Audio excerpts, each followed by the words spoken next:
by the way. Did you get one too? You got one too. You there? I did. Mm. Welcome everybody to another episode of the Nissan Nerd Podcast. With me, as always, Mike DeLashmutt, and I Hey am guys. also your co-host, Miles Hall. We've got a lot in store for you today on this episode of the Nissan Nerd Podcast. Go ahead, Mike. Cool guys. All right guys, on this episode, an R34 Skyline used in the Fast and Furious franchise has been auctioned off for over $1 million, setting a new record. Miles, I know you've got that one. Also, the Nissan Formula E team has experienced massive success in its last race at the historic Monaco circuit. And as part of our back alley chat, we're going to take a dive into front-wheel drive Nissan sports cars, specifically the Nissan Sentra. So we're going to have some fun with this, guys. Stick with us. This is the Nissan Nerd Podcast.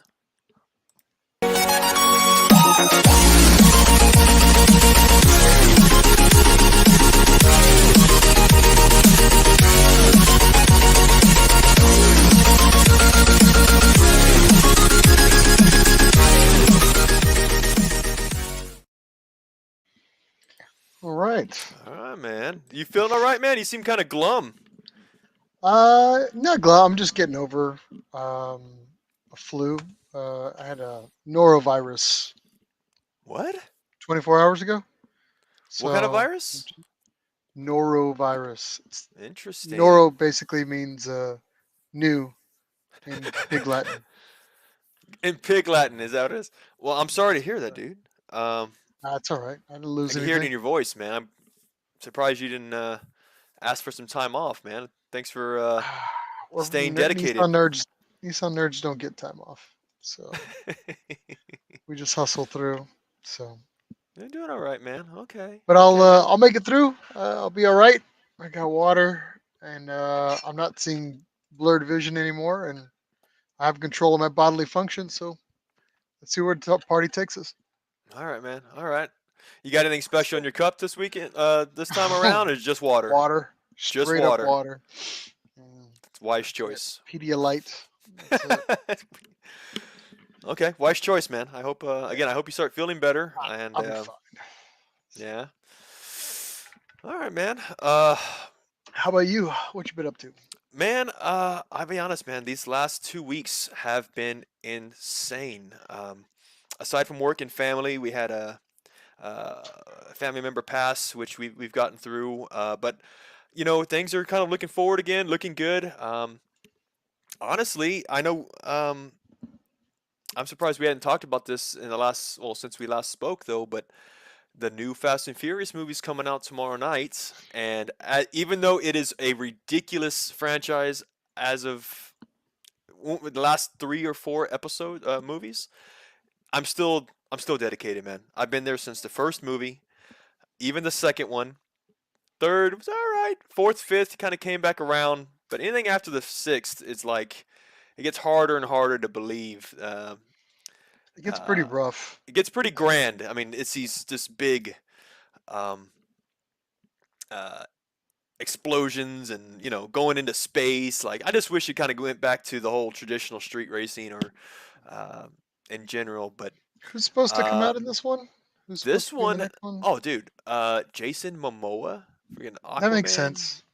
Yeah, with the long hair We're just and getting anybody. That's it. We're throwing Jean Claude Van Damme in there. That's it. This is what I've heard though. This Paul this Rubens. Just throw Paul Rubens Paul in there. Rubin gonna put Pee Wee Herman Put Pee Wee Herman in it. in the Fast and Uh, Furious. At this point, I would believe it. I wouldn't be surprised.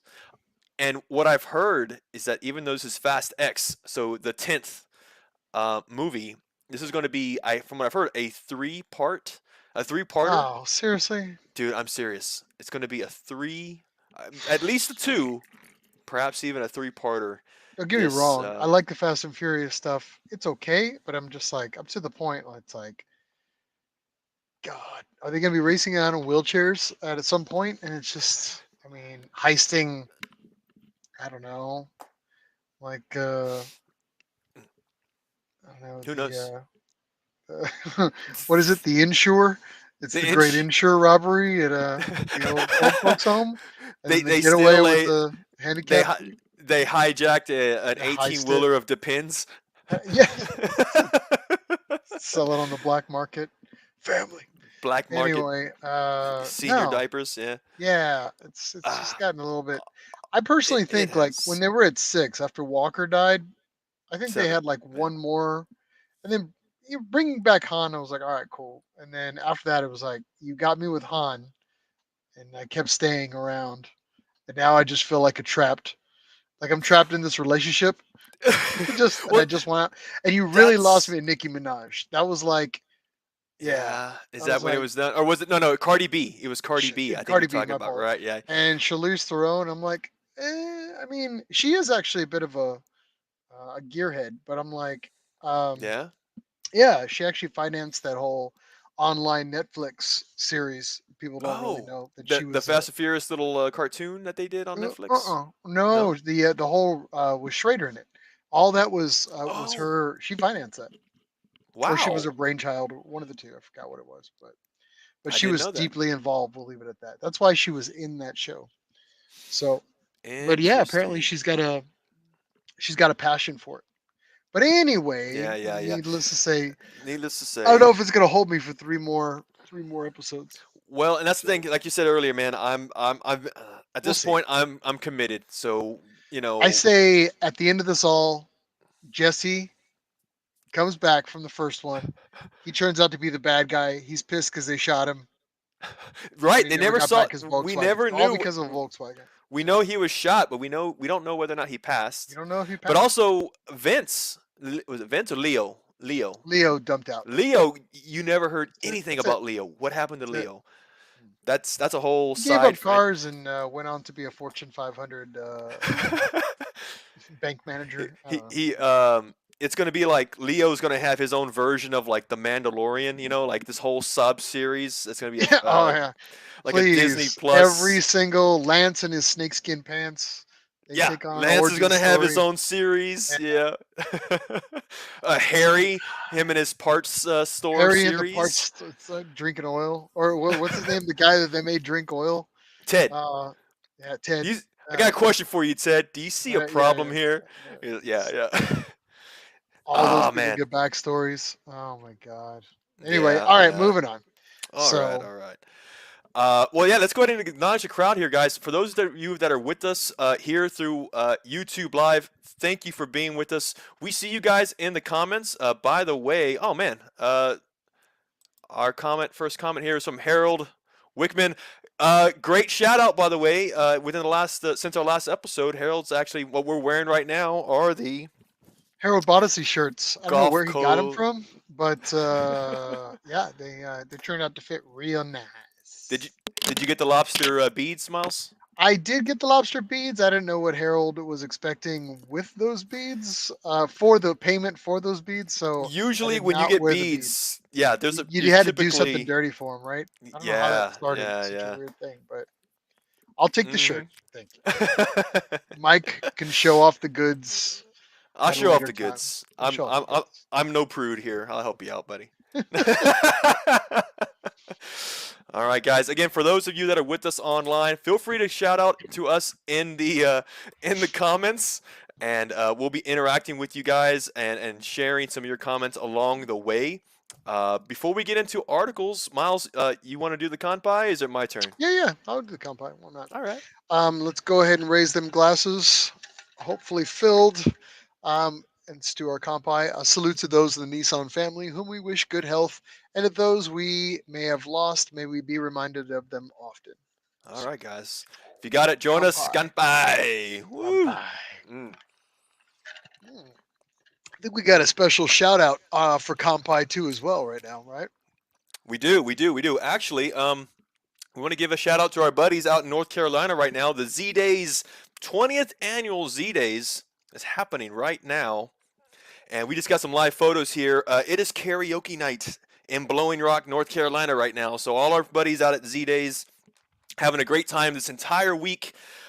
This festival is going on until late Saturday, early Sunday with the whole what would you call it? Just sending off at the end. So for those of you that are near Blowing Rock, North Carolina, between now and the end of this weekend, you owe it to yourself as a Nissan fan to check out Z-Days. If you want more information, go to zdays.com and you'll get more information about it. Feel free to walk on up, man. Talk to Brian Settle. He's one of the fellow organizers and longtime organizer of the event. Again, great group of guys. Guys, have fun out there. If you're seeing us, yeah, kanpai.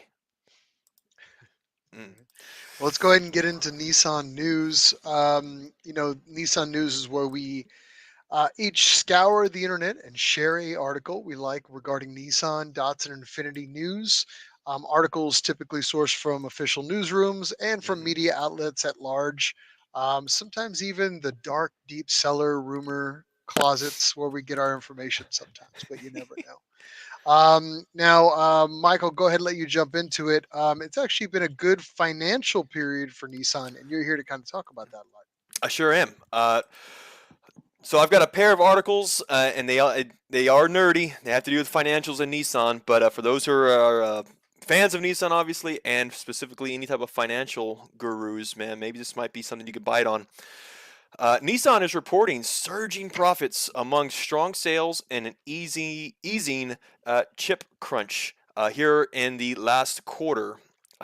This article here from let's see, Agri News. There's multiple outlets. This is just this just so happens to be one of the more detailed ones, surprisingly. But regarding this last quarter from January to March, Nissan is reporting a 700% surge in net profit compared to last year. To give you some specific numbers, the net profit totaled $797 million. That was only $105 million a year ago. So huge profits reported. And some of the sources of this profit, they're saying, is riding on the popularity of its new model offerings. Of course, we've been talking about a number of them, specifically the new Z, the Pathfinder, the Frontier, amongst others. And a quote from CEO Uchida says that he acknowledges that are still serious challenges remaining, especially in key markets like China. However, he does say that a midterm plan is being outlined later this year to transform Nissan into a truly healthy and resilient company, and they're aiming to achieve both sustainable growth and financial stability. As of their forecast for the year ahead, by this time next year, 2024, Nissan is expecting or forecasting a $2.4 billion profit between now and then. So, we're at 798 million. We're looking to what is that? Nearly triple that in the next 12 months, which is huge. That's a bold claim. Obviously, they must have some really good data behind it, and we'll see how it goes. And for anybody who are stock market fans, Nissan stock is sitting at $7.42. There was a surge here in the last 5 days. It has since dropped a little bit. That's actually some news I wanted to share, which could have been, Yeah, I was going to yeah, say that I felt like, and I watched that stock pretty religiously, and yeah, I've been buying it at the 7 mark, just above it, for quite a while. And the only thing that has changed, and I was like, okay, this we're going to start seeing it trickle into the 8s and the 9s, probably within the next coming weeks. And I think what happened is we had a situation because one of the heads of Nissan, Gupta, had stepped away, and I think people are trying to read the room when it comes to that right now. So the price market, I think, is still low.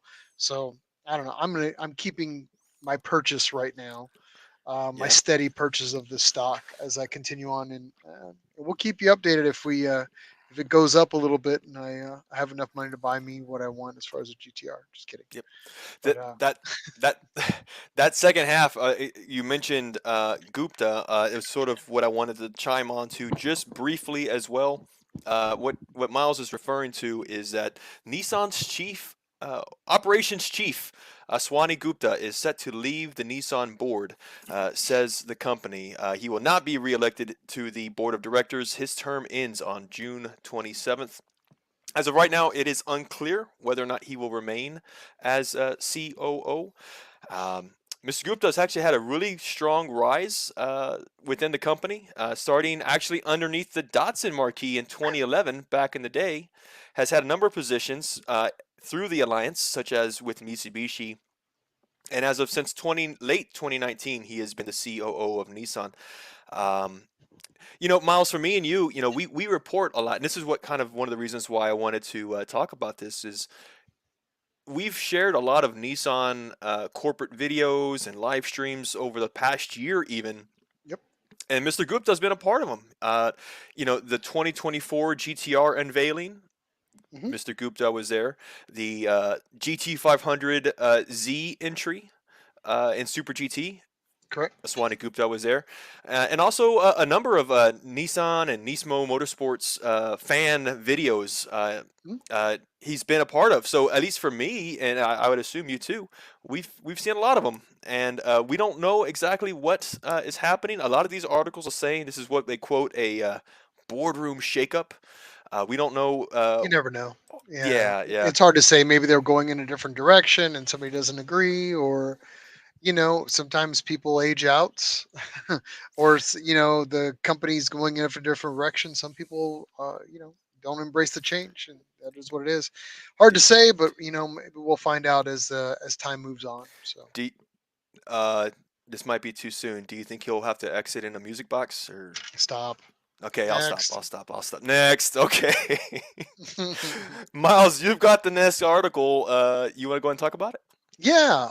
So speaking of GTRs and Skylines, and we were talking about the Fast and Furious series earlier.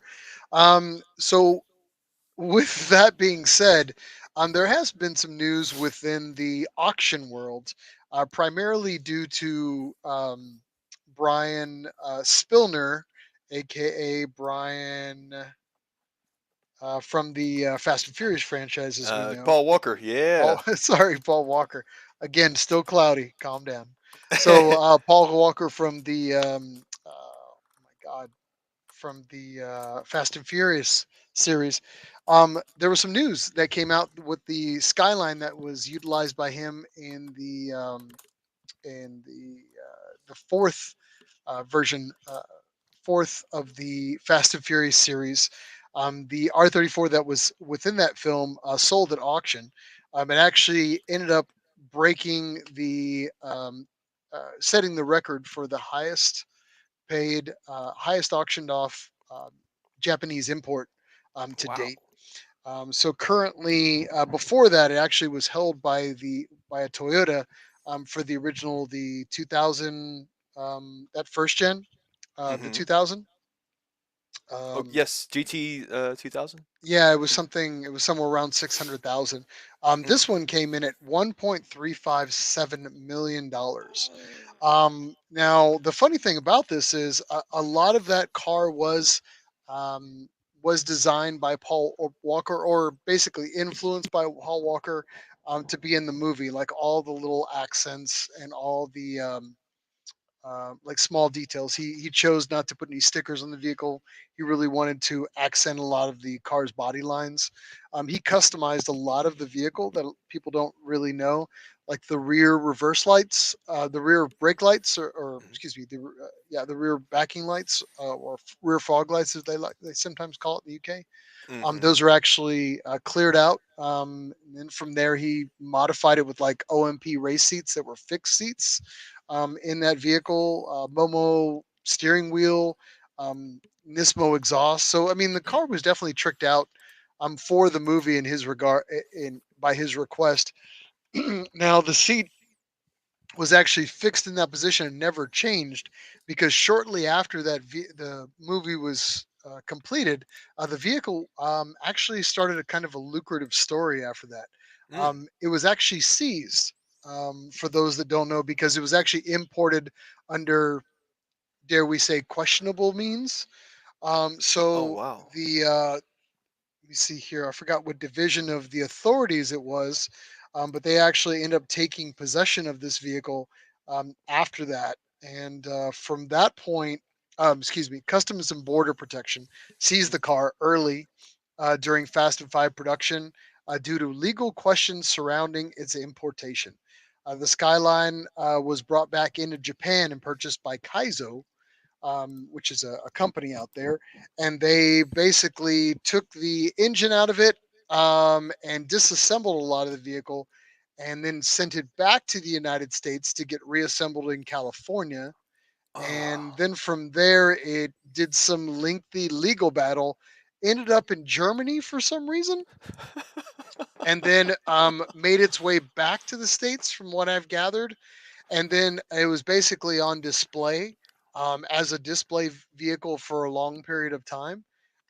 Some of that without an engine, some of it with an engine, because it actually was obviously from that time period, from as long as it's gone through basically a lot of sitting on the shelf time. And then at some Mm. point, the vehicle was made roadworthy, and then it went up straight for auction, and then it went out for auction and sold for the outstanding amount that it did. So that's kind of crazy. How many engine pulls, how many types of, No black idea. market, gray area, and still after all that's It's the hard to say. I mean, it could have highest. been perfect. When you're talking dollars like that, sometimes you kind of get what you pay for. So maybe they actually took the vehicle, you know, restored it, knowing that it's a historic vehicle. The Hmm. thing that gets me is just that, once you have legalization issues, it's just so crazy to get past that stuff.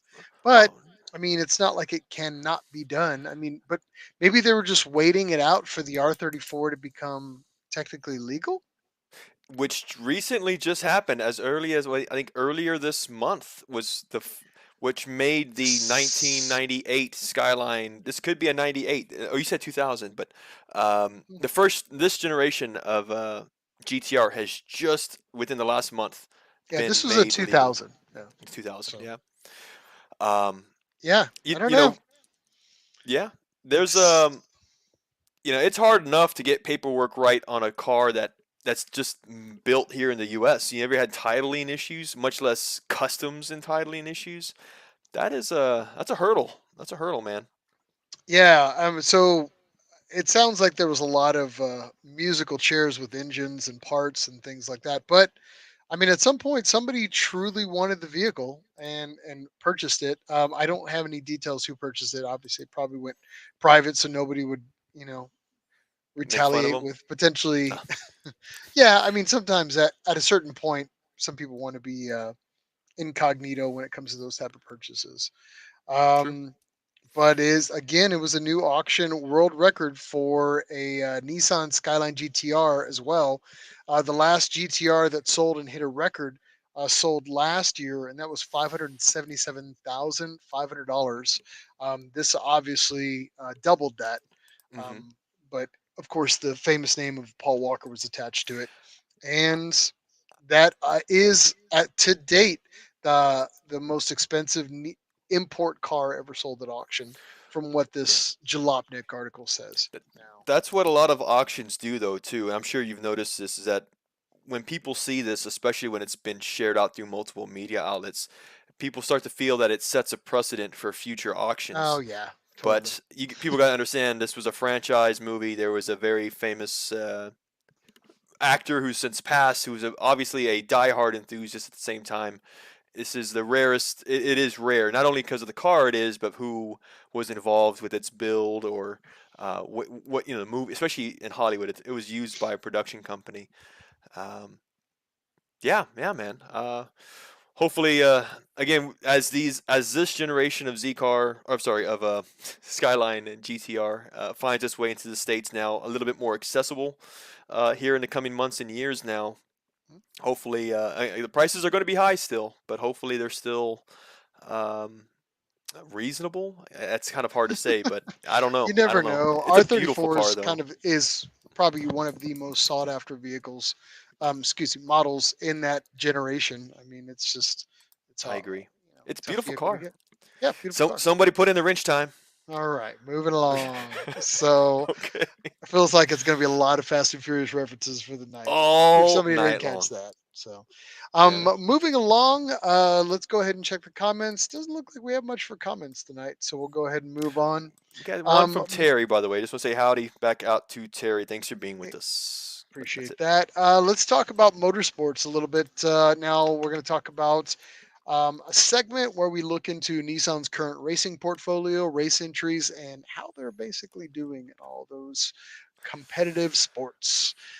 Currently, right Yeah. now, obviously, Nissan has a strong footing in Super GT based in Japan. And Mike, I am going to take the steering wheel in just a second. Let's Sure. see here. Gotcha.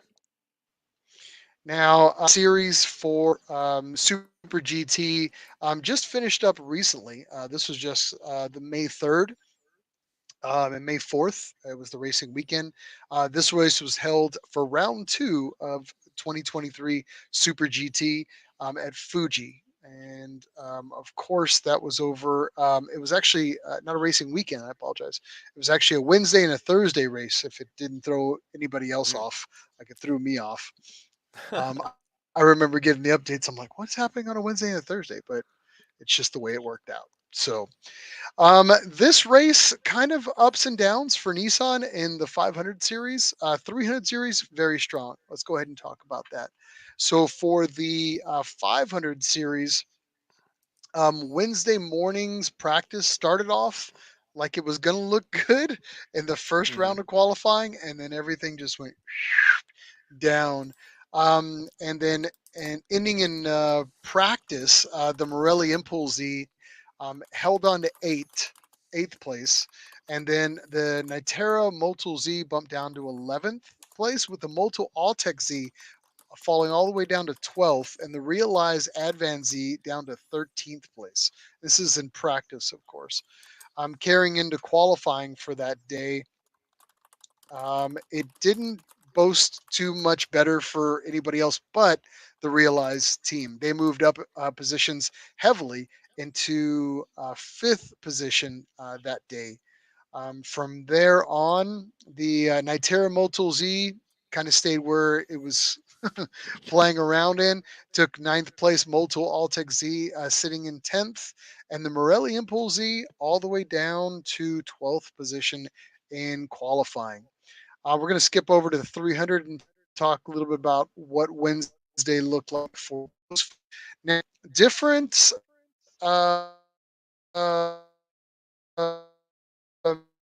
different dominated all day long through practice and through qualifying. The Realized Nissan Mechanic Challenge GTR held position through practice, held the top slot through practice, and then, of course, through qualifying. I want to talk a little bit about practice before moving on, because there are some other GTRs on the field that we want to kind of give a shout out to. Now, the Gainer Tenax GTR, car number 11, sat at 12th position during practice. And then from there, the Ponos Gainer GTR in 16th position. And really, that is all that is worth mentioning. The run up, Reval GTR sat in 21st position. Hmm. So give those guys a shout out for settling where they get in, I suppose. Again, Realize in qualifying, the Realize GTR sitting in first place. Seventh place, Gainer Tenax GTR moved up a little in the field for qualifying to take that solid position. And in the eighth position, right next to him, is the Ponos Gainer GTR, also moved up in position as well. So a shout out to them. Let's talk a little bit about race day. The 500 series, it did a what day? Mike, are you sharing that video? Actually, man, I'm sorry. We're having a little bit of a bandwidth issue. I Mike, had to cut it off. Hmm. Can you hear me? for the video? Yeah, We're having some bandwidth that's okay. issues, man. I'm sorry. We had to cut the video. Got it. All right. All right. So let's make it quick then. Thursday, the sitting in fifth position, Nitera Motul Z ended up taking fifth. Seventh place, Motul Tech Z is where they sat. And then in ninth place, the Morelli Impulse Z. Now in 300 series again, as Nissan Mechanic Challenge GTR ended up taking first place. And then Ponos Gainer GTR took fifth place. And that's where we sat for the end of the day. Again, a great result for the 300 series, and then a notable mention out to the guys in the 500 series. I know they're going to come back strong. So next round is going to be at Suzuka. That will be on next month on the 3rd and the 4th. We'll keep you updated as things get closer. No, man, not bad. It sounds like you said um, the there was a GTR first position there in GT 500 class. GTR in the Not bad. 300. That's Yeah, what I meant. 300. I'm sorry. Yeah, My that's mistake. okay. I'm sorry. All right, man. Well, let's go ahead and move on. That is Super GT. We'll move on next to Formula E. That's my segment here, so I'll go ahead and share my screen, guys. There we go. All right. Now, we got to say this. In the last race, Formula E, which happened on May 5th and 6th at the historic Monaco circuit off the coast of France, Nissan's Formula E team has had some amazing results. And kind of want to follow up from the last time we talked about this. If you remember in the last episode, there were quotes from the team which we shared that it said they weren't able to realize a few upgrades that they had planned from the race before. Well, this race, and hopefully going forward, a lot of those upgrades have finally come around and has made huge results for Nissan in this series. Based on the results, which I'll share with you, we've got the upgrades now. So this is looking really, really exciting. Uh, let's see here. I'm going to share, again, bandwidth is a little bad here, but let's start off with qualifying. Both of our drivers, Norman Nato and Sasha Fenestras, qualified highly in the qualifying segment, making their way into the duels segment of qualifying. Now, what you see here in my picture is that they actually competed against each other in semifinals to have two Nissan drivers go head to head, which is pretty exciting as a Nissan fan to see them go head to head was pretty exciting. Ultimately, it was Fenestras who went on to the final round and raced against McLaren car, who actually won pole. Fenestras had gotten pole for the Monaco circuit qualifying. However, it wasn't until after qualifying that he was cited for an overuse of power and was since demoted to essentially starting the race second position, P2. So from the start of the race, which is really, really cool, you saw three Nissan-powered cars, first, second, and third. Of course, if you remember, the McLaren car is also powered by Nissan this year. And then right behind them, we had our two drivers in P2, P3 for the start of the race.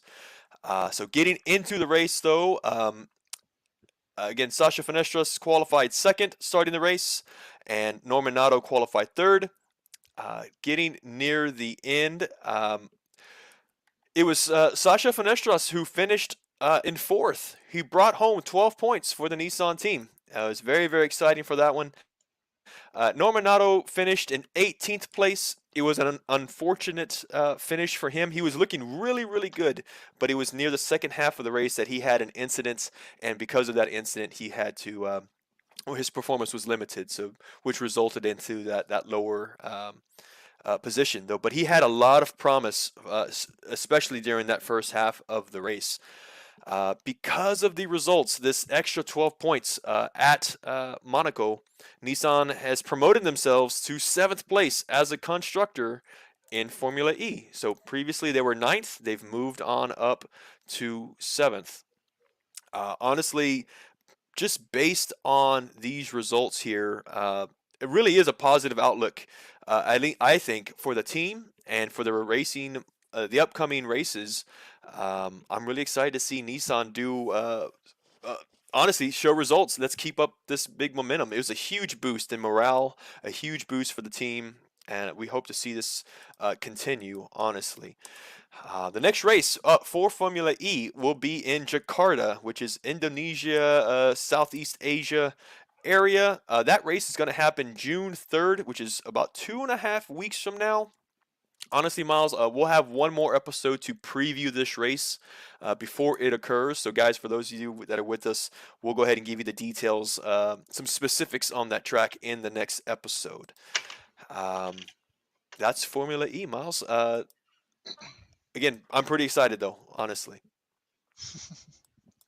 Well, good. It's finally good to start seeing some positivity coming out to the Formula E Absolutely, stuff. yes. So, let's take a look at Nissan Challenge. Not much going on with Nissan Challenge. We do not have a race until June 3rd. We'll try to keep you updated as it comes closer.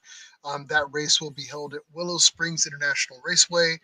You can continue to check out Nissan Challenge through their Facebook page or through corner3motorsports.com /the-challenge-series. You can check out the details on that if you want to be part of it, or if you just want to spectate through some of the great photos that they have, you're more than welcome to. But that is Nissan Challenge for now. So give those guys a shout out. Cool. Cool. All right. Last up for our motorsports update segment, we want to talk about the GT4 America Series, Nissan's entries with the Sport Tech team. Honestly, since our last episode, the team has competed at the New Orleans Raceway NOLA rounds 3 and 4. This happened late April, the 28th through the 30th. There were 2 races that occurred on that weekend. Our team didn't experience as much success as we did during the first 2 rounds at Sonoma. So we'll go ahead and get into it here, guys. On day 1, per the GT4 schedule, we had qualifying. First round of qualifying and a second round of qualifying. Our 2 drivers, of course, we've got our 2 cars, number 22 and 23, new Z cars. For qualifying 1, we actually finished 34th position and 42nd position. Not looking too good. We had, of course, you got to understand that this is the raw results, not in the class though, but there are multiple teams. Let's just say a lot of traffic in qualifying that has kind of been in our way though. But I think Nissan has experienced a little bit of a mechanical issues, maybe some power issues. Since then, we're still trying to get through those. Later on that day, we did have our second round of qualifying. Our 2 cars finished the raw results 30th place and 35th place. So we're definitely on the second half of the grid going into the races. Honestly, moving into the races, round 3 was rained out. We were not able to compete in round 3 at NOLA. Because of that specific race will be rescheduled. It won't happen at NOLA, but it will be at another track where those points will count in its place. And that, you might say, rain check, if you will, has not been announced just yet, but it could be happening as early, I think, in a couple of weeks. That substitute race to compensate for the third round. The following day was a Sunday. That was the round 4. That race actually did happen. Did take place. Our 22 car finished in 20th position, 8th in its class. Meanwhile, our 23 car had mechanical issues. Crazy enough, it was during a safety car that they had experienced some mechanical issues. They finished 37th place, 13 in its class, just 4 laps behind. 4 laps before the end of the race. So again, we didn't experience as much success as we did during Sonoma, but we do have plenty of races up ahead to make up some time, and definitely have a lot of hope and faith in our Nissan team going forward. That brings up a good thing, Miles. Our next race is happening this weekend. In fact, a lot of the Nissan teams are in Austin, Texas right now. We're talking about the Circuit of the Americas, the next rounds of GT4. For those who are listening to us here, it is May 19th and 20th, this upcoming weekend. I don't know about you, Miles. I know you haven't been feeling too well. However, I should be out checking out this series. Hopefully, find our way into the pits. Who knows what kind of adventures we have? Maybe getting to shake a few hands and take a few pictures for the podcast and have some fun. Maybe So, see some people. yeah, Are Go ahead. yeah, I think it's going to be a pretty. I think it's going to be a pretty substantial event coming up here locally for the Texas guys. I mean, we haven't had a Nissan in GT4 ever. So, No, you it's been a know, long time. to go out there and show support, it'd be a truly monumental thing. I did want to give a shout out to some of the folks that are on with us here today. Dennis Whittakin, he's looking forward to Dakota this weekend for GT4. Dennis is actually one of the folks that are headlining the car corral that is going to be occurring. We'll talk about that here a little bit shortly because I can give you all the details about that. If you're in the Texas area and you're planning to attend that, you might want to get involved with that because it's going to be a pretty fun event. It's a chance to kind of line up with the rest of us when we go to an event. So let's see here. Haley Myers, who actually is currently at COTA right now, says, I touched a new GT4 RZ. Of course she did. Exciting So, I bet times, she's man. touching it as she typed that. So it's pretty funny. One But hand on the trunk there, one hand on the hatch, yeah, other hand on the phone. Harold Wickman typed in. He was at the last race. He said only ran one race, fuel pickup problems. He is correct. Yeah. So Oh, we'll see. Let's see here, and Haley says again, chimed in. So stoked to see the Nissans back in the paddock. So she's pretty excited. I'm assuming it's going to make for some great photos when you're out there. So again, a chance for an opportunity to grab some photos while you're out there. I would highly recommend that. So yeah, Harold said the drivers are extremely nice folks. of course. Dennis chimed in again. Not sure what you mean by headlining. I'm not much to look at. I think people are there for the racing. I think he's referring to Capital Z, the local ZCCA club, Z Car Club I Association, think uh, partnership with Nissan to host this corral. Though, of course, a lot of our friends, a lot of the Texas local Nissan enthusiasts are going to be out at COTA this Saturday, the 20th. Speaking of that, let me share my screen. I did have some information for you guys. For those of you that are in the Texas area, specifically near Austin, or can make your way to Austin relatively easily, this Saturday, May 20th, we do have a car corral hosted for you guys. Again, by Nissan and the local Z Car Club Association chapter. I've got a few pictures here for you guys. The car corral's location is actually on the inside of the track. There is a specific turn or tunnel that you go underneath the track to get to this car corral. I believe there should be some signage for you to find your way out there. Let's see what else we got here. Again, it says, here are some instructions here for you guys. You will drive to the will call tent located outside of Tunnel 2 to collect your car corral window sticker. You enter the track through Tunnel 2, designated area. If you plan on participating in parade laps, there are parade laps, man. That's going to be pretty damn exciting. Pretty awesome. Show proof of insurance and driver's license. So if this is as they are promising, have your insurance and driver's license, current ones, by the way, guys, please. No Photoshop. No rolling dirty. Yeah, can't be riding dirty on the track, man. Says make sure your passenger also has a ticket to the event. Where you can go to get your ticket for this event, unfortunately it's not free, guys, but you can go. We'll put the link in the show notes. You want to go to www.showpass.com/Nissan Corral COTA 2023. Again, actually, what I'll do right now is I'll put it here for those of you that are online. I will place it in the comment section. Yeah. Go to this link and get your Passes. Well, there's a 50% off for car corral participants. There's a substantial discount. yeah. So if you don't get an opportunity, you definitely want to check that out. Again, Saturday, May 20th at 8 a.m. As long as you pre-register, you have to You have to do that, and you get 50% off for Car Corral participants. So the pricing on the tickets is a little discounted. So that's pretty awesome. So Yep.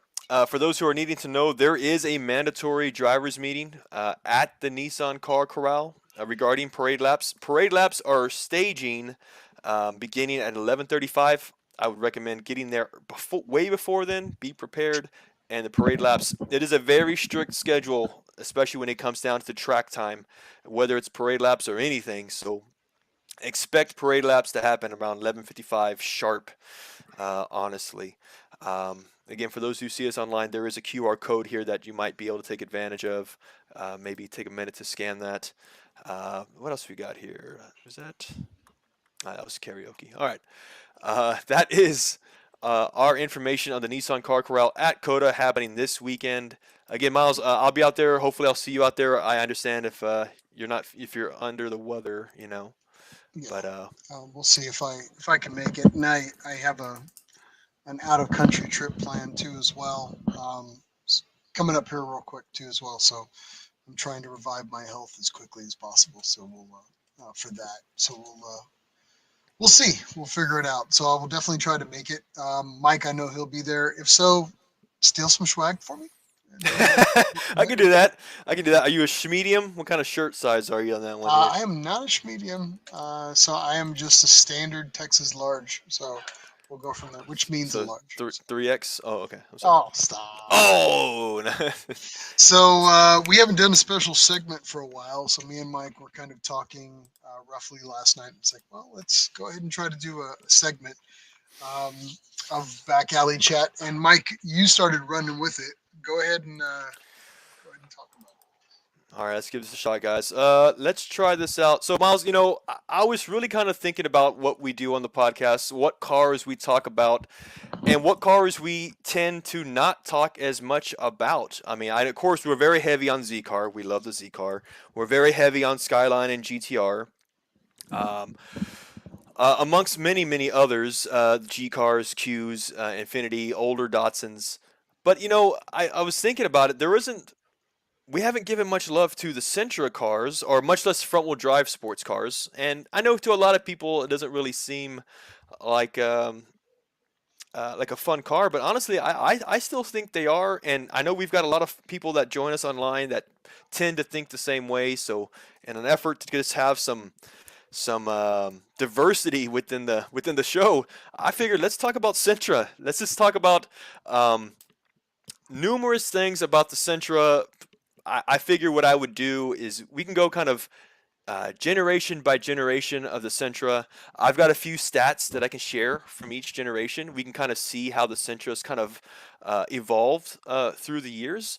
And I know there are specifically, at least in my opinion, 2 or 3 generations of Sentra that are probably the most fun. And I think we can probably encourage a lot of guys that are listening to us perhaps to maybe get behind the wheel of one. They're relatively affordable. They are fun cars if you find the right one. And Well, yeah. are we going to talk about all the damn names that the Sentra has had?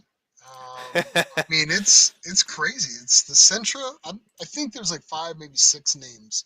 So you've got the Sentra and the Sunny, which are probably the most known.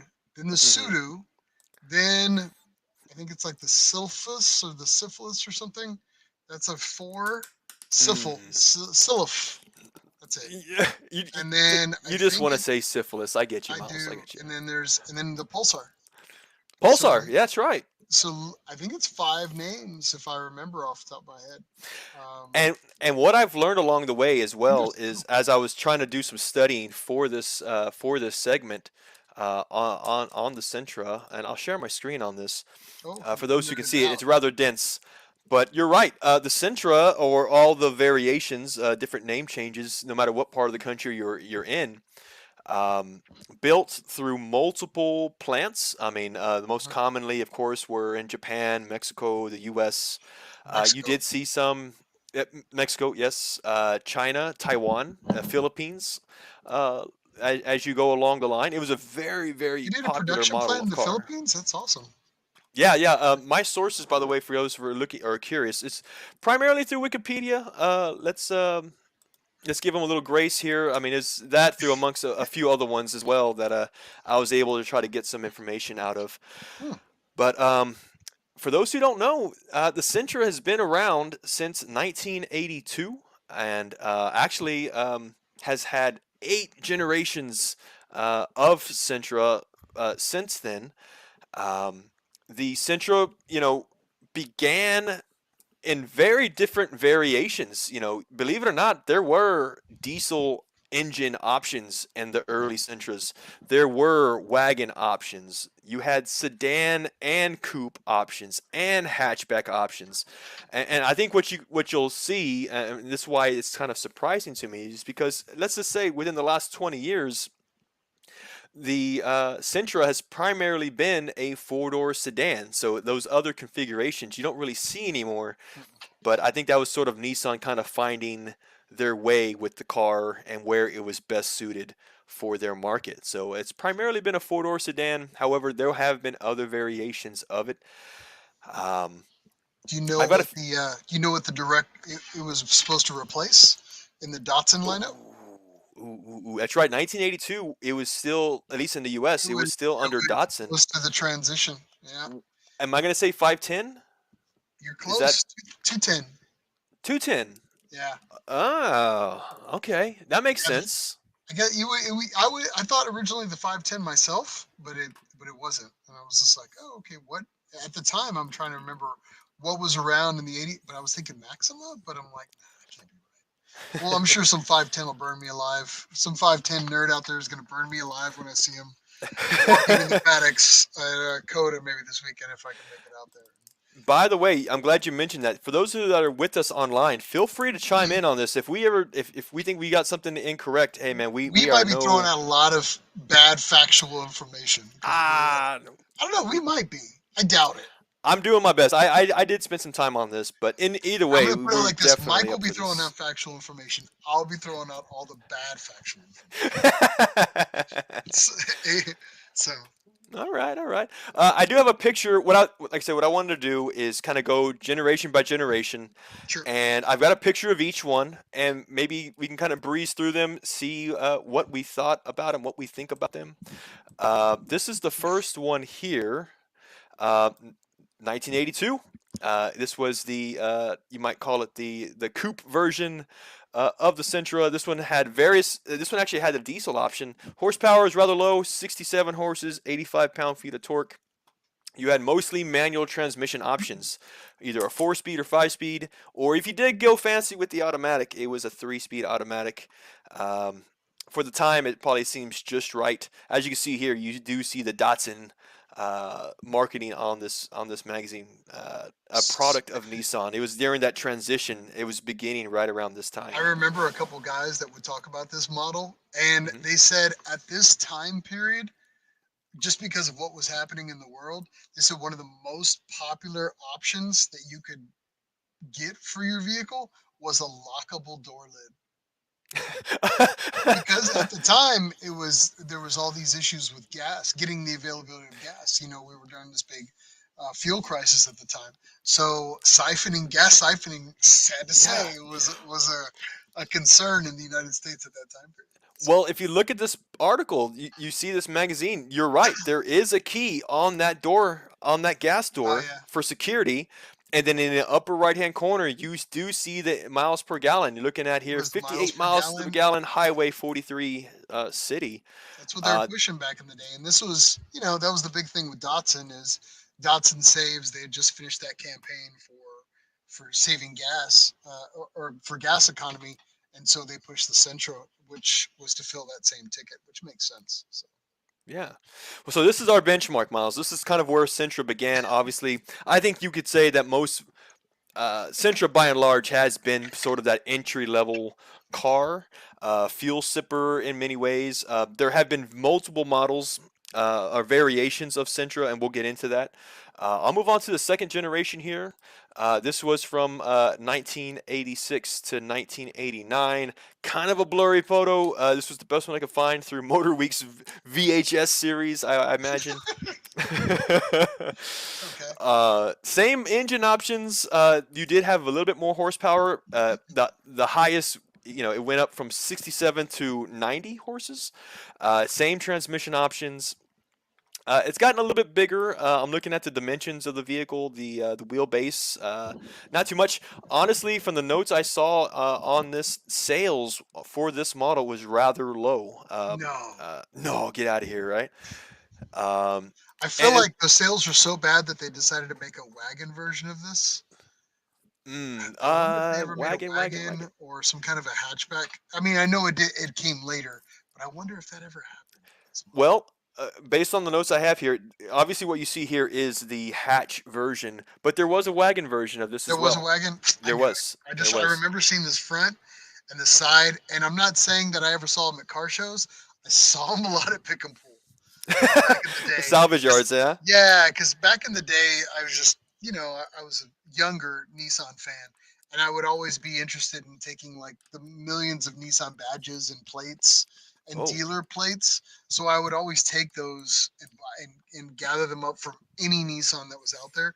And I just remember seeing this model, and I was like, I could have sworn that I saw the wagon versions yeah. of this thing. So This model, by the way, reminds me of what you might remember the 200 SX hatch, the yeah, S12, yeah, I know but exactly front wheel what you're talking drive. about. This one was front wheel drive. It came a I little kind bit of later, but yeah. yeah. I mean, I'm not saying it's identical, but the 80s was very much body style was very sharp, very It angular was in all sharp general. edges back in those days. Yeah, it is what it Hmm. is. Anyway, Yep. moving Cool. Well, moving into the third generation of Sentra, this is probably a generation, Miles, that you and I probably remember the most. I know I do. on. From 1990 through 94, the B13 Sentra. This is kind of where you start to see more of a sporty side out of Sentra. Primarily, you had two-door sedans and four-door sedans. The picture we have right now, this is the SER version, which was the first time that SER trim line was used with Sentra. Uh, the engine options range from a 1.3 liter, 1.6 liter, or the one you really wanted for the SER is your 2-liter SR20, non-turbo, but it was a SR20 nonetheless.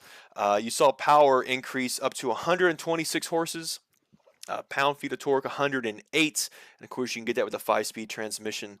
Looking into the dimensions of this SER model, you might say. Um, Relatively slim still. I mean, you can look at this car and you can tell it's not as wide as you might see the Sentras of today. It was 95, 96. This is called it 96 inches off. The wheelbase was 96 inches. And still a rather light car. This one was, by the way, these, of course, just to say it, these early generations of Sentra were rather light cars. This one, specifically, this generation was about 2266 in Mhm. terms of pounds. It was fuel injected, and the SER models had a limited slip differential, which, when you think of front wheel drive in the early 90s, you don't really see, at least I don't recall many manufacturers trying to hot rod their front wheel drive cars, but Nissan was. You can get an But LSC. the great thing about this car is the production line on this vehicle lasted a really long time out of states. Yes. In Mexico, they kept production on this thing, I want to say until like 2017. Yep. And there's so many of these vehicles in Mexico that it's a staple of like import racing life in Mexico. I went to Cancun a few years ago, and I swear to God, everywhere I looked, you could still see him. I'm like, how is that car still on the road? And then the driver at the time, who just happened to be a Subaru fan, I don't know if he was much of a Nissan guy, but we were just kind of talking about that, and he's like, yeah, he goes, you can still find parts out here for cheap all day long. And he goes, doors and lids and hoods and everything. And he goes, because they were at the time they were still doing production to that day, and a lot of the cabbies use them. So that was the saving grace. So, Yep. so if you are a Nissan fan, ever want a Sentra, you may want to get into the B13 because there's tons of parts on there. You're right. May of 2017 was last year that production in Mexico ceased of this car, and I heard a lot of taxis. Yeah, a There's a lot of lot of the fleet taxis. vehicles in Yeah, in Ion just chimed in and Mexico. goes, that Sudo was very common down there. It's bizarre taxis. And I was like, yeah, in Mexico we saw a lot of them. So, Yeah. but yeah, it was still cool. Like, I would definitely definitely, I highly recommend going to Mexico if you're a Sentra fan, and maybe just taking a big backpack with you. I don't know. We'll figure it out. Big But bag. it's Yeah. big bag, big bag. But yeah, the Sentra, what you saw with this generation though was the first time we saw the SER trim line. I think that was a very notable moment. I know you might call him first of all your hero, but you might call him the original Nissan nerd, Mike Kojima. He was very much was this the generation of suspension on SER he was modifying or tuning? Maybe. Was Let it me this see one? here. This, Uh oh. yeah, it's one of them. Oh wait, you got the magazine. Dang. I've got a few. Yeah, Ooh. because I got all of them right here next to me. I was actually just reading up. I knew you were going to talk about this, so I was like, oh crap. So Dave Coleman and Mike Kojima at the time, they did a project car, actually two different project cars for a sport compact car. So if you get a chance, and if you're a Nissan Sentra guy, you need to go back and look at those because those are probably like the Bible for you if you want to go back and check out And some by the stuff. way, yeah, I, I didn't mean to interrupt you, but I was kind of thinking about it too. You know, it's this generation of Sentra you don't really see as a like up there in price. This is still a relative. I mean, I imagine if you find one in good shape, these cars I would imagine are still relatively affordable. Would you say? Well, yeah, they definitely are. You can still pick them up, and believe it or not, there's a huge following of them. Definitely, because I've stumbled into their forums back in the day and their Facebook groups, Hmm. and just like Z guys, there is a huge fan base for that car. And you would think that we have a strong fan base here in the states, but it is really strong in other markets, again like Mexico and Australia, if I remember Ooh, correctly. And I couldn't remember where it was, but they were just, I mean, it was nuts. But just yeah, I mean, tons of aftermarket modifications, tons of custom this and that. Got inner group development. So yeah, I would highly recommend checking those out if you're looking for a good place to start your initial dive in for that. gotcha, gotcha. Let's move on to the next generation, though, Miles. This was the fourth generation car, which happened between 1995 through 98. So this is kind of when you started to see Sentra get a little lame. I won't lie to you. Now, the power output was not too bad. You had 140 horses and 130 pound-feet of torque with its strongest model. It was still the 2-liter SR20. You can get a 4-speed automatic or 5-speed manual. It did get heavier at this point, going from the 2,200-pound range to essentially kissing 2,400 pounds. I really don't recall there being very many sporty options of this generation of Nissan. You know, I'm trying to think about the era that it was. This is late 90s. I imagine this is part of the time when Nissan was starting to struggle with its finances. So really, they were probably trying to just figure out any type of efficiency to still have a good car that kept the lights on. That's just my personal thought anyway. Um, not too much going on with Yeah, that you know what? one. I retract my previous statement. I think this is actually in one of these. I think it was the B14 that was in most of the sport compacts. Oh, So really? versus the Oh, 13. Yeah, I think there was this is the 113, 14. I'm and sorry. then Okay. that's the 14. Yeah. So Interesting. Okay. Yeah, I do recall in some of the notes that I was reading though that, you know, the type of suspension on these cars, I believe it was the McPherson strut style suspension, which I mean, maybe by today's standards might be a little less performing, but at the time it was very it much was the a standard. sought after. Yeah. It was the standard back then. Yeah, for sure. Um, I didn't have too much past that, I'll be honest with you. But we can keep on going if you like. Well, I mean, you get into the 15, and I don't know. The B15 was great. I mean, NISMO, they did the NISMO model, which we all remember, the yellow one with the three colored Haha. stripes that came along. That, SER. yeah, Yeah, well, the SCR. I don't think it was Nismo, but it was definitely the SER Well, they made a came NISMO back. version Yeah. Or Spec where they, V. Yeah. yeah, well, they made a Spec V, and then they did a NISMO version. I only know because I wrote I wrote one of the early articles on that car, and I had that car for a 3-day time period. Mm. And yeah, and I shared it with photographer and art singer of all things. I'm wearing his hat. But and I wrote that for the Nissan Sport magazine. So yeah, we covered it ironically. But yeah, and we got to drive that for a few days. We took it up to Willow Springs, and I enjoyed the car. I thought it was um, at the time I thought it was pretty luxury. When it came to Nice Ooh. Sentra, and it moved up to me, it felt more like a Maxima at the time. Okay. It was definitely moving up the scale. And it's weird because I was thinking, okay, this is gonna be a NISMO model, and it's gonna have all the fancy, performance parts, and it had the name, it just didn't have the performance that I was looking for, but it upscaled everything. But at the time, it was hard to kind of figure out if Nissan was going for a luxury, like they were trying to upscale the name of the Sentra, or they were Hmm. trying to bring up the performance aspect of the NISMO. And I don't Yep. know, it was a weird balancing act that Yeah. didn't necessarily perform to where it was expected, but it was still a pretty good attempt. Like to me, I Yeah. always thought the car. I always thought of this car as a solid B car. It came with a Yes. standard. It was Yes. fairly comfortable. It had really good room. The trunk space wasn't bad, but it still felt like stuff would kind of come down like the carpet in the trunk and I. all that. I. But I enjoyed it. I mean, you got alloy wheels. The brakes were decent. I think if I remember, it was like a flip Had valve. Brimbos. If you got the And then the Spec V Brembro, model. you got Spec Yeah. V, you got the Brembros, but Yeah. it wasn't a I bad ride. I'll be honest, man. I was very close to getting one of these cars. Not too long ago, I was looking for just a very affordable kind of used car, four cylinder, but something that was fun. And this was very much on my short list of cars to grab. Mhm. Um, uh, didn't find any good examples within the period of time that it was, but it's It's everybody definitely kept them and drove them, and they put a they bunch of drove the miles on. And that they was the drove the thing. hell It's out of like if them. you were looking for a good car that was bulletproof, that you could potentially at some point turn into like a weekend racer. Yep. That's it. I mean, at the time when it was brand new, it was like there was other better options out there.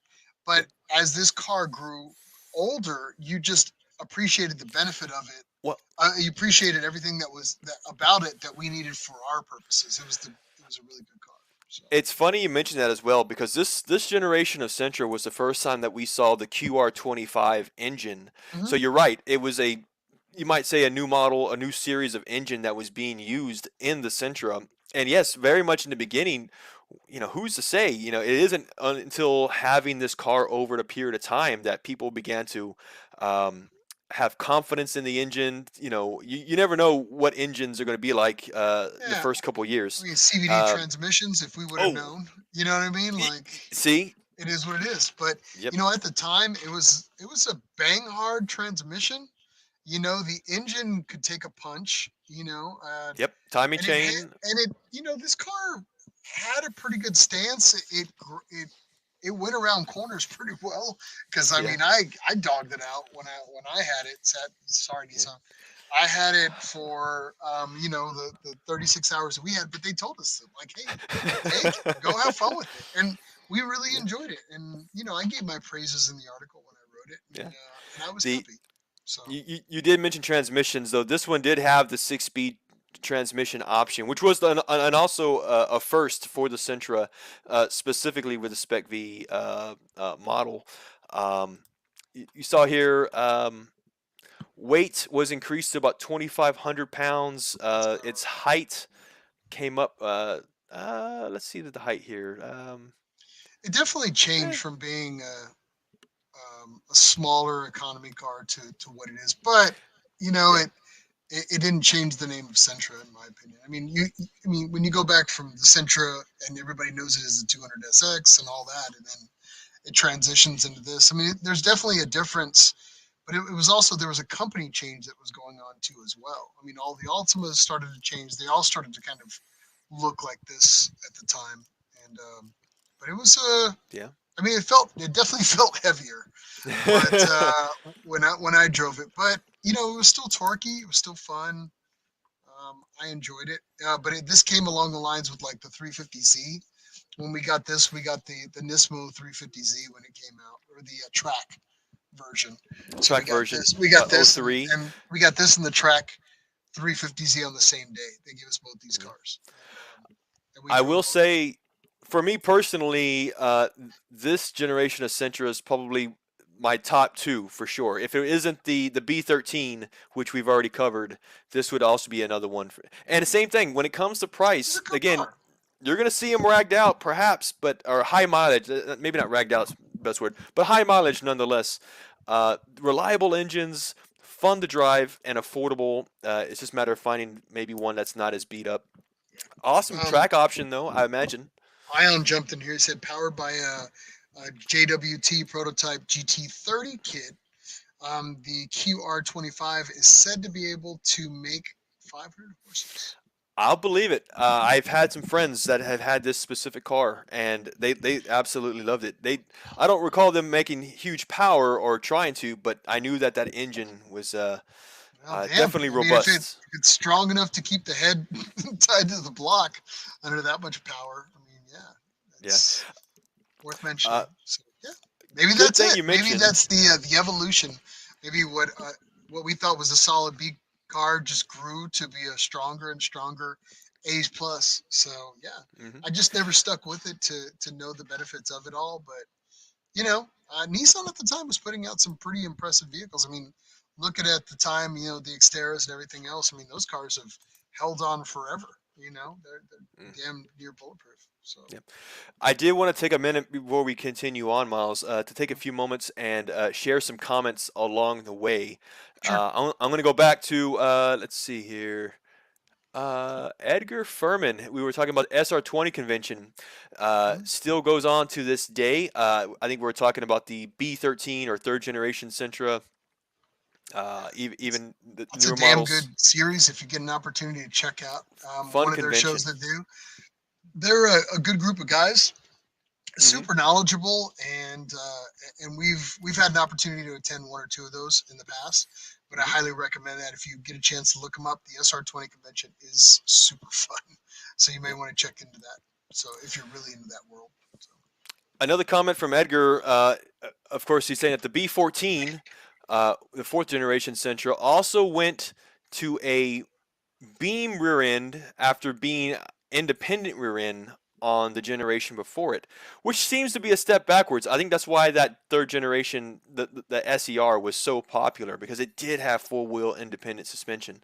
You kind of went backwards with the B14. I think I think it's pretty much a fair statement. I think. I know Edgar's been on the show as well, very much part of the Nissan Challenge series, which we cover. And I think this season they do have, or we're planning to have, some front-wheel drive Sentras as part of the series. I imagine this series this year being very much a development season for the front-wheel drive guys. So yeah, I honestly talking with Edgar about it, I'd believe everything he says. Honestly. Um, Ion went on to say that the Spec V was a lot of fun to drive. I imagine so as well. And also, yes, everyone's dogged the hell out of them. sorry, yeah, I didn't mean to talk about that, but yeah, I mean, you can't really help it after a while. I mean, you get into a sporty car and you got enough gears to bang around in. It's like, all right, let's go have some fun. So Yeah, yeah. Well, let's go ahead and move on to the next generation of Sentra. This next generation, honestly, from what the best I remember, was sort of a polarizing model generation of Sentra. This was the what is this? The B16 sixth generation Sentra. Four-door sedan. You had the QR25 still, which was that reliable engine we were talking about just earlier. Power was at the most 200 horses and 180 pound-feet of torque. This is pretty much where you saw in terms of power about the most out of the Sentra. Um, However, when it comes to body style and the weight and the transmission options, as you get into this model, you started to see some drawbacks. This was the first time that we saw the CVT transmission, which a lot of enthusiasts just kind of come to hate when it comes to Nissans for the automatic transmission option. yeah, However, you did have the six-speed manual transmission on this one as well. Um, Weight wise, this one was topping out. Ooh, you saw a big jump. This generation got much, much heavier. The generation before was about 2,500 pounds. This one just barely passed 3,100 pounds, according to the notes that I've seen. A 600-pound jump from one generation to the next. That is a huge jump in weight. So it's very much a heavier car. Honestly, based on the notes that I have, this is the heaviest generation of Sentra to this day, from what I've read here, from what I've gathered. Did you have any experience with this car, Miles? The only thing that I had an opportunity was with is the SER spec. Yes. I had an opportunity to drive that a few times, and it was sporty and quick, but it just felt like, and I'm doing my best not to down dog anybody's particular model because they may be at home and they're like, oh man, he dogged my Well, car. But yeah, I will yeah. say this, like I really enjoyed the pep in the SER model when I had Yes. an opportunity to drive it. Um, the particular version that I drove was dropped by an inch and it was just upgraded brakes in the front and the back. And it was just balanced. Like so the example that I had was extremely well done. And it was fun. We had a good time cruising it for the day and a half that we were in it. It did feel a little on the heavy side Okay. for what it was to be an economy box. So it kind of steps out of economy box and it's become something else at that point. But as far as the power in that particular platform, with that trim package, I Yeah. enjoyed it. I really like the car. As far as the styling, for me, it was hit and miss. I I don't know. That whole stretched headlamp worked on some models during that time campaign. Hmm. It didn't work on other models. Me personally, I don't like the stock configuration of the headlamp. I've seen aftermarket versions of it where it changes it to a little more to my preference. Hmm. But other than that, yeah, I mean, it started to look a little like I don't know, I hate to say it, like a Cadillac like in the front, you know what I mean? That Yeah. particular Cadillac where it kind of stretches over, it became that, and it started to take on kind of like how the 350Z it pulls the headlight back, and then the Ultima at the time they kind of pull back the lamps, and the G35s, and it was like the design of most of the headlights at that point. But I but other than yeah. that, that like the cut in the hoods, they did that for the 350s and a lot of the other You hoods see at a the lot of time. that body language that transfers amongst Yeah. multiple car models, right? The headlights that stretch, like you mentioned, the body lines in the hood. The Uh, honeycomb, the particular version of the honeycomb that they do, all that, yeah. So, yep. but I will say, I mean, like the wheels that they were getting at that time were pretty baller. You were Yeah. getting alloys, the interior wasn't bad. It was a little plasticky, but every car manufacturer is doing the exact same thing. So for the cost that you were getting it at the time, it wasn't bad. The price, I want to say this was, and I could be wrong. Somebody can quote me or catch me on it, but I want to say this is the era where it was the most expensive Sentra at the time. Mm, I remember these okay. being like the highest. They had the highest price tag on them at the time. I Oh, could be wrong, that's a good but point. That's one metric. That's one piece of data I didn't think to research. I'll have to look into that one. yeah, these just Um, like having a pretty like high or close price tag to a lot of their counterparts within the Nissan line. But if somebody wants to catch me on that, I could be wrong, but I just remember at the time when I was talking with people about the car, they were just like, "That's why." That's what I heard in the rumblings, but I could be wrong. I I had a few things I wanted to say about this one as well. First of all, this picture may not be the SER version when it No, comes to body it's not styling. the There's probably a more aggressive version or slightly more aggressive version of body kit that may have been doing it justice. But I do remember the first time I saw one, and most notably, and you mentioned it, Miles, were the wheels. This, if you saw the SER version and the wheels that came from the They factory, were they were they cool. were they were good, and I've seen a lot of guys take those wheels They and put them on snag the them. older Sentras. Yeah, yeah, yeah. I do remember seeing that. Same thing when it came to body style. I was a little curious about it in the beginning, And then that's kind of where I was talking about earlier, that whole controversial thing, because I remember talking to some friends about it, and that was where I kind of heard a little bit of complaining and all. But personally, I like the body styling. I'm, The it's economy still version came with no. Steelies, and I remember the hubcaps were, and I'll just be nice, the hubcaps were horrendous. I remember looking at them like, good God. And, they're wheel covers, hubcaps, whatever you want to call them. But I was just like, come on. Like, I don't know. We could have done something better. It could have gone alloys all the way through the line. But anyway, this Yeah. just my beef with it. I Yeah. remember liking the seats. I know they were just kind of mundane and they were a little basic, but I Mhm. remember for an economy seat they weren't too bad. So, but the Sentra, like I said, the SER at that time was pretty nice. Like it was nicer. So Yeah. Last thing I had here is that this was the generation of Sentra that we first saw the MR series of engine. It was a 2-liter engine. From here on out, you had two engine options or series. You had the MR engine and the HR engine. I won't lie, I've got to do some more research on those. For anybody who's listening to us online, definitely give us some information on in terms of popularity of these series engines if you are aware of them. were they both But 2.5s? what's that? They were both 2.5s. I don't know. Also check into that. 2.5s were the QR. So the last this generation was the last year of QR based on the That's what I information I thought. have. Okay. At least in the US you might say. But we've got two generations of Sentra left. Let's go ahead and start off with the next one, seventh generation we're Sentra. gonna we're gonna stumble through all these. All right, go for We're it. we're almost done. And obviously what you can tell here, Miles, I mean, it kind of in my opinion, anything that was sporty about it kind of left. If I don't know, when I see this, I just kind of think of a gross more of a Whoa, whoa, kind of whoa, whoa. accepting its ways. I don't know. Am I being too mean? I'm gonna say streamlined. Streamline. Okay, you got the little, obviously that little, you might call it a bullet side on the, that little flaring on the side there. Gotta have a bullet Um, side.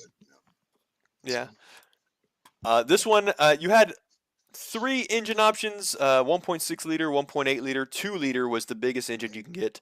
By the way, every Sentra was a 4-cylinder.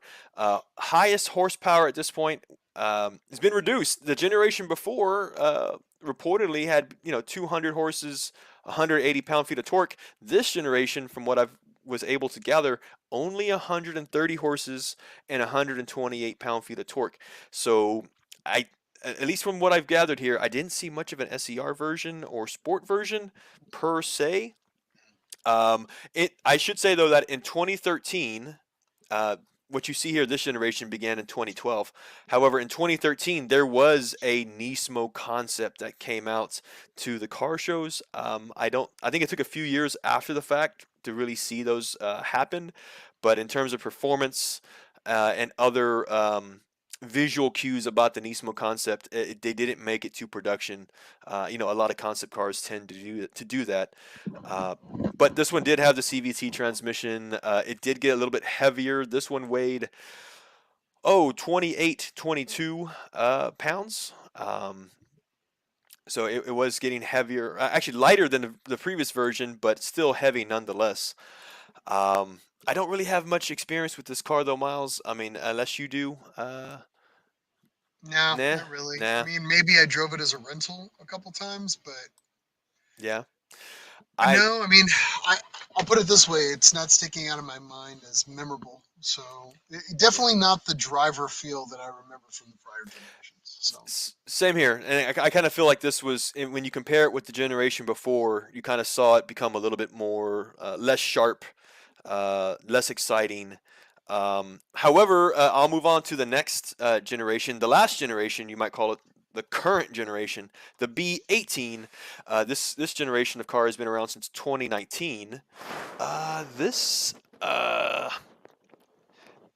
is that a Sentra? It almost looks like a Maxima to me. Why does that? Did I pick the wrong picture? I hope that's not the right picture. According to the picture, it was a Sentra though, but you can tell it's definitely gotten bigger.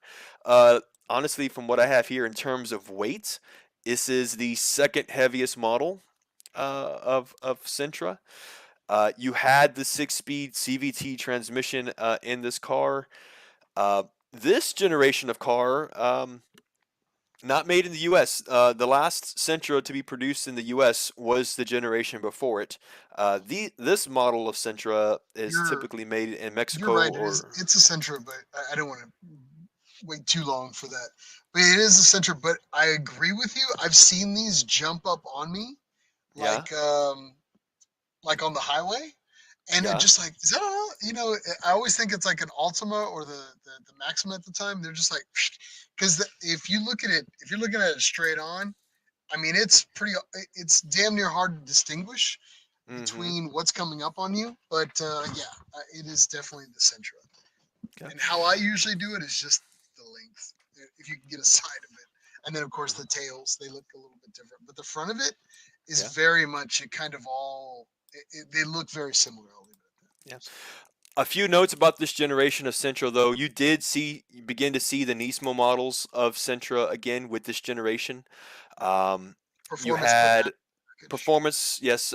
Power wise, this engine made between, I think at the most, 188 horsepower, 146 pound-feet of torque. So it's definitely a boost from the generation before. And, Miles, kind of tying it into our motorsports segment, let's not forget about the Sentra Cup, the series that happens in Canada. Sentra Cup, this is, I believe, the model or generation of Sentra. Obviously, a stripped down version, race version of this Race car, version. but this is, I believe, the model that they're basing that series off of. I think that's sort of Nissan Canada's attempt to really show that the car is sporty, it's fun, it's affordable. Um, we've seen a lot of really good videos, a lot of good content, and a lot of people just having fun with these cars Mhm. at the racetrack, which I think is really, really fun to see, It's honestly. and it's a very popular vehicle as of late for the NISMO line. They've been doing a lot of aftermarket support for it. You have other Yes. manufacturers, bigger manufacturers that previously were not really there for a lot of the Sentra guys, like the Z1 is starting to adapt it now and Hmm. starting to do some stuff on their own too as well. And then everybody else that's out there waiting to get their hands or have already started all the fun with this over the last few years. So yeah, we'll Yeah. continue. I feel like this is good. This is one of those cars that people are going to start to bite on in the next year or two, and they're Yeah. going to start to really have some fun with it. We'll probably see this car maybe have kind of like not, it already has a series, of course, in Canada, but we might Hmm. see a little bit more popularity with this vehicle as it in racing Yeah. pedigree Yep. here stateside, hopefully, for the It, more cost-effective racing. So. I agree. Of all the models, I'm just trying to kind of find a way to recap all of this. I think for me personally, the the 8 generations of Sentra. So if you had to ask me what generation I would go with, I think Oof. the it's a hard one for me between the B13, the early '90s one, the first generation of SER, and Mhm. then also like the yellow one we saw here, the 1999 to 2005. Um, SER, Spec V, Sentra. Those two, I think, are really, really good high contenders for me. I'm frugal, man. If I can get one on a deal and have some fun with it, I would Well, definitely do it. I hate to say this because we're talking about a vehicle that's already frugal. Yeah, Like, I that's shouldn't true. say price is no object because I'm like, Jesus Christ, Mike. Like, how cheap can cheap become? Like, let's talk about this. Like, we're talking about a $5,000 There- car, There's no 8,000. limit to how cheap I am, sir. I'm sure. Well, okay, let's talk about like, you know, if price is no object, and I mean that as you have $10,000 in your hand, Okay. right? Price is no object, and that's a pretty chunk of Yeah. change for a Nissan Sentra. Like to buy a low mileage Yes. or to buy one that's already tricked out. You know what? I'm taking 10 grand off the table, and I'm leaving you with seven. Now you have $7,000 to shop around for a vehicle that you want. It's doable. Destination no limit anywhere in the states. So, what would you get? For that price, I would definitely probably get the 99, the Spec V. I remember back in the day, this is way before the whole COVID area when used cars started to go up, but I remember seeing those even at the time between 35 and 6. I imagine, who knows, maybe they're probably around the 5 or 6 for a mediocre one.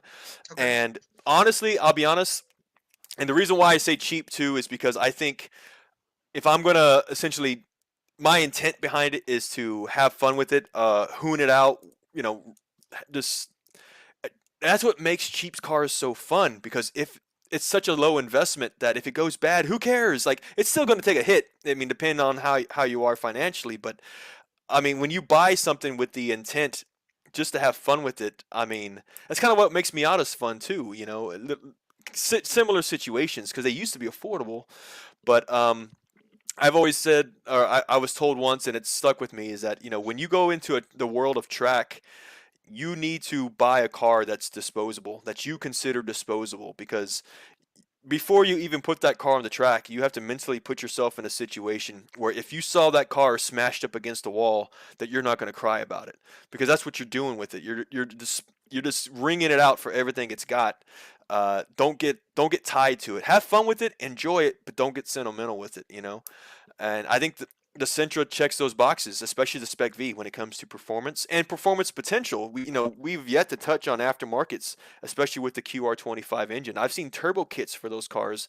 You can get even more performance out of it, but maybe that's a different episode, man. How about you though? Do you have a number one, number two? You How would you know, rank your top two? at the time when I was kind of really into my hoonigan lifestyle, and sad to say, I was getting into trouble and like street racing and stuff like that. Of Mm, course, But the B13, believe it or not, was kind of like one of those cars that was out there that you kind of watched when you were a Honda kid. You were just like, okay, yeah. like because it could still eat your lunch, especially back in Oh, those days. Anybody that knew what was up and they were grabbing the SR20s the and they were slapping turbocharger. in there, and or they were Yes. either doing that or they were stealing the they were the G20s. A lot of people didn't give that car respect, but it was basically the I same love the damn G20. thing, and it was just a little Yes. smoother, a little more luxurious, had like the leather and all the good stuff. But the Yep. G20 was also, and I know we're kind of sidestepping. I'm not trying to go into the Infinity stuff, but Yeah, you know, yeah. you give me either one of those, an SR20 in it, just some Yeah. nice, at the time, a nice set of like Recaros or fullback Sparkos. Mm. That's it, man. A nice Yeah. lockable, a little lockable in there, and a really small snail. I'd be fine with Yep. that. That car just took off, a clutch that could grab it all and go. You're fine. Yeah. And that car was fine, and it had a timeless look. And I It hate to does. say it. I mean, you go from like when I talked about that NISMO version, the 15. I drove the car, and you got in it, and it was like, oh, it's quiet, and you get the. I remember that was one of the cars, and I can't remember that they would take the engine noise and kind of route it because it was so quiet. But the 13 just screamed at you because it had like minimal sound deadening. Like the panels were, some of it were still like kind of particle board with carpet over them, Mm-hmm. or the firewall, like back in those days. It was just, you still felt that, that, that response. You still had that relationship with the car. Like you felt in the shifter, you felt it all shake in your Yes. hands. You felt the steering wheel, all The, the inputs were right at your fingertips. It was just kind of right there. And that's the yeah. romantic thing that I think like a lot of people share and a lot of similarities between older cars. I mean, if you talk Mm-hmm. to like a true Datsun fanatic guy, it doesn't matter which one, the Z, the 210 guys, or the 510s. It's that connection that like Yes. that you feel like you're in tune with the car. I think, and I think that's what's the biggest situation for a lot of us older guys is that we get into these newer cars and you press a button. Oh, I want to go and drive now. I'm gonna press a Push button to go another into button, little drive. trigger now, I'm gonna put a yeah. trigger to go into drive, and then it's like, is it on? Because maybe it's E, I and then can't hear it. Is it on? oh, Yeah, and yeah, now it's yeah. torque, and it's like, okay, Ah, now it feels like there's a detachment there. But then, you get the hugging aspect in some respects, but it just, you can hear that response because I'm trying to match revs in my head, or I'm trying to listen what mm-hmm. 3,000 RPM feels like or sounds like. And then Yep. when you go to bed, you're like, you're thinking about an RPM tune that's been ringing in your head all day. And yeah, on road trips and stuff, put 1,000 miles on a car in a certain time period, and you feel like Yeah. that's in your brain for the rest of your days. And a newer Yeah. car feels a little more comfortable, but there's something magical. It's the There's something. connection, There's a the connection, you the know. rawness of it, man. That yes, the connection with the road, Maybe I and romanticize too much about the old stuff. no, you to me you've nailed it on the head, and that's what I think of with older cars in general. And as we start, obviously, as cars get more and more refined, um, even as cars as back as 30 years old, even you you come to appreciate exactly what that car was. Instead of complaining about it, you go, no, this is what it was like, man. Yeah. And then, if you're picking that generation, the B13 Sentra, by the way, I remember we had a really good friend of ours through the NISMO Fiesta show who had that generation of SER Sentra with the turbocharger, with the suspension kit. And, when you forget, we didn't talk about it yet, but the weight of it, yeah, less than 2,300 pounds. If you get that car, It's a screamer. it's under 2,300, under 2,300 Within pounds. its range, it dominated. You know, for Yes. what it was. You can't be like, oh, it doesn't keep up with a V6 or yeah, of course it doesn't. It's not meant to do that. But you Hmm. catch that vehicle in an autocross, or to me, out in the Yeah. twisties where I want to You be, live, yeah. yeah, where I want to live. I don't give a damn about all that stuff. But when Yeah. I'm out there and I get out of that car, Yep. Oh yeah, I'm smiles from like, ear to ear, smiles man. for miles. That's it. God done. So Um, well, that too, and then how you said it was an SR20. It was an awesome platform. There are probably factory parts that you can a use 2.5, on that I model. remember, was a screamer.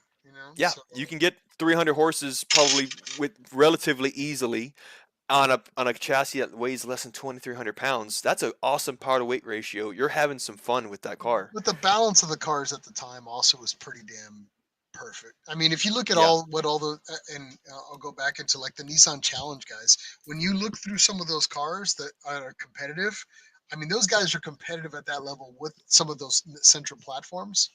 Hmm. I mean, yeah, you could go to another car that may have beat them with little to no effort, but I guarantee you, I would like to sit in that Sentra more than any other car that's out there because I know that guy was giving it everything and he was dialed in, and it was screaming and humming the whole time, and that's where I'd rather be, So I don't know, just my 2 cents, but I agree, man. I agree. maybe it's the flu half kicking in and the dehydration Is this the and dehydration kicking hallucinations.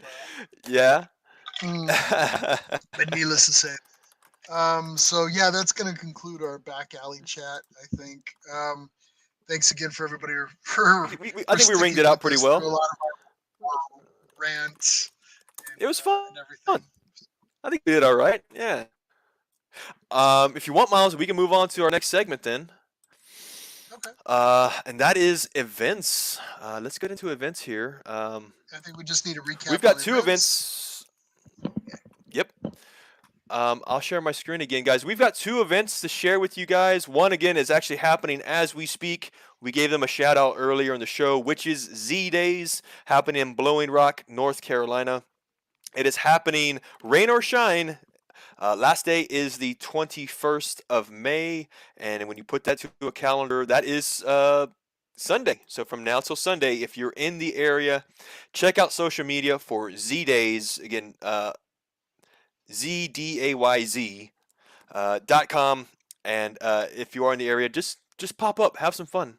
Those guys are awesome. This is the 20th annual, so there's a lot of history with this event, and the organizers definitely know how to put on a good show. So again, props to those guys. If they're out there listening to us, we love you guys. Other event we have is Branson Z Fest. We've talked about this, of course, in the past. We are only 13 days away from Branson Z Fest. This year is a very special year. We did have that interview with Josh and Cade regarding Branson. They are raffling a 350Z Roadster that has been given some much love for this car. That includes a paint job, suspension, a bunch of goodies that have been donated from multiple sponsors. I think that was a picture of one of it there. They're pouring a Um, lot of love into this car. Is professionally painted, and there's tons of custom aftermarket parts that are being put on this car, and like tribes of people that are working and going over this car. So that is yeah. going to be one hell of a win for somebody to win on a raffle ticket. So I know I don't think we're going to be making Branson this year, but I can tell you right now, I already have my money um, thrown into raffle tickets already. So Yeah. If you guys are interested in Branson Z Fest happening in Branson, Missouri, again, this happens later this month, May 31st through June 4th. For that Z car raffle, you must be in person to claim it. But again, if you go to bransonzfest.com, you can get information not only about the events, but also the hotel. And then there are ways that you can reach out to the organizers directly with any questions that you may have. So, honestly, Miles, that is events. We don't got much left here, man. This has been a pretty good show, honestly, man. Despite your sniffles, man, I'm glad you stuck it out. thanks. Appreciate that. Getting I the figured black lung. before I part ways with this world. So we'll go from there. Oh God, man. Tell us how you really feel, man. No, I'll be fine. So, but yeah, I think that's everything. I give a shout out again to anybody that's been on with us for the length of the show. Thank you for Hmm. sticking with us. Again, continue to like, share, and subscribe. You can contact us through our social media pages, through Facebook and Instagram. You can also catch us on YouTube. If you have anything that you want to send us, hopefully we can talk about that on the upcoming show. Info at nissannerd.com. Again, try to Yeah. send that to us in a timely manner. We'll try to add that onto the show as soon as possible, or the very least, we'll try to share it to our Facebook pages. Try to give you some notoriety Yes. for it. Social media, we definitely are present on social media, and we are definitely growing our Instagram and YouTube channels. This video will be is obviously live through YouTube at the moment. It will be cataloged through YouTube, and then we can also find us in audio formats through most major audio podcast networks. So just search for Nissan Nerd Podcast. You can find our full catalog. What is this? This is episode 67. So you've got quite a few to catch up on. I think you guys would definitely enjoy them. We've been doing this just over 3 years now, and it's been a hell of a ride, man. Well, Is I'm that an eye glad roll? Was that an we eye roll? do it for the money and We the do it. We do it for the chicks, man. Yeah, right. no, and again, we just do this out of our out of love. And so, if anybody's got any input to make us better, we're always listening. If you got any events or news that we need to know, we're always willing to listen. So, you folks enjoy your nights. I think Hmm. that's about all I had, Mike. Again, thank you. Until then, get in your garage. I always like you better when you're in garage and make something cool. Yeah, man.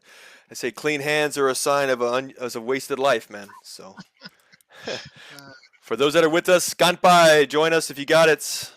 Guys, thanks for being with us, and we will see you again shortly on the next episode of the Nissan Nerd Podcast, guys. Thanks.